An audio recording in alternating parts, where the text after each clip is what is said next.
இன்னைக்கு ஒரு டீல்ன்றது ஏற்றுமதி இறக்குமதி ரெண்டுமே உண்டு தானே.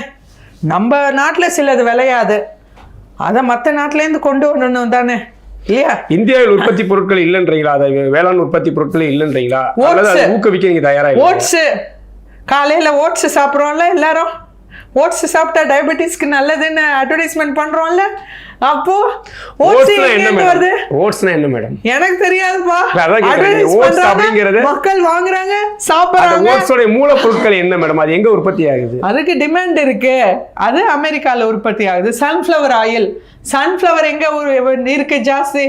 அமெரிக்காவில் உற்பத்தி ஆகுது. அமெரிக்காவில் வரக்கூடிய பூ தான் சன்ஃப்ளவர். நம்ம ஊரில் எப்படி நம்ம தெருவுக்கு தெரு கிராமத்து பக்கம் போனால் செவந்தி பூவும் மற்ற பூக்களும் கொட்டி கிடக்கும், அமெரிக்காவில் சும்மா சன்ஃப்ளவர் அங்கங்கே போனால் கிராமத்து பக்கம் சும்மாவே வளர்ந்துட்டு இருக்கோம். இன்னைக்கு சன்ஃப்ளவர் ஆயில் எவ்வளோ வீடுகளில் சன்ஃப்ளவர் ஆயில் யூஸ் பண்ணுறோம். இதெல்லாம் தேவைதானே, டிமாண்ட் இருக்கே மார்க்கெட்டில். ஸோ ஒரு டீல்ன்றது எப்போவுமே ஏற்றுமதி இறக்குமதி, கொடுக்கல் வாங்கல். இது அந்த காலத்துலேருந்து உண்டு. அந்த காலத்துலேருந்தே நம்ம கொடுத்து வாங்கி பழகினது தான் ஒரு ட்ரேடு. அப்படி அதுதானே ஒரு பிஸ்னஸ்ஸு. நம்ம ஒன்று கொடுக்குறோம், அவங்க ஒன்று வாங்குறாங்க, அவ்வளோதான். அவங்க கிட்டேருந்து ஒன்று வாங்குறோம், நம்ம ஒன்று கொடுக்குறோம்.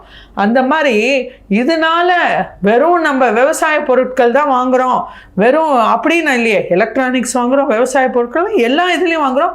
அதே மாதிரி இன்றைக்கி விவசாய பொருட்களின் ஏற்றுமதியோட சதவீதம் மிகவே குறைஞ்சிருக்கு.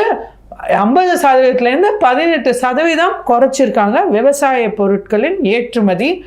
இது ஒரு மிகப்பெரிய ஒரு வரப்பிரசாதம் நம்ம விவசாயிகளுக்கு. அதே மாதிரி இன்னைக்கு டெக்ஸ்டைல் இண்டஸ்ட்ரி, துணி சம்பந்தமான இண்டஸ்ட்ரி பார்த்திங்கன்னா, இன்னைக்கு நம்ம இந்தியாவின் டெக்ஸ்டைல் இண்டஸ்ட்ரியோட 35% ஏற்றுமதி வெறும் அமெரிக்காவுக்கு கொடுக்குறோம். இன்னைக்கு உலகம் முழுக்க டெக்ஸ்டைல் இண்டஸ்ட்ரியோட நம்மளோட எக்ஸ்போர்ட்டில் 35% அமெரிக்காவுக்கு தான்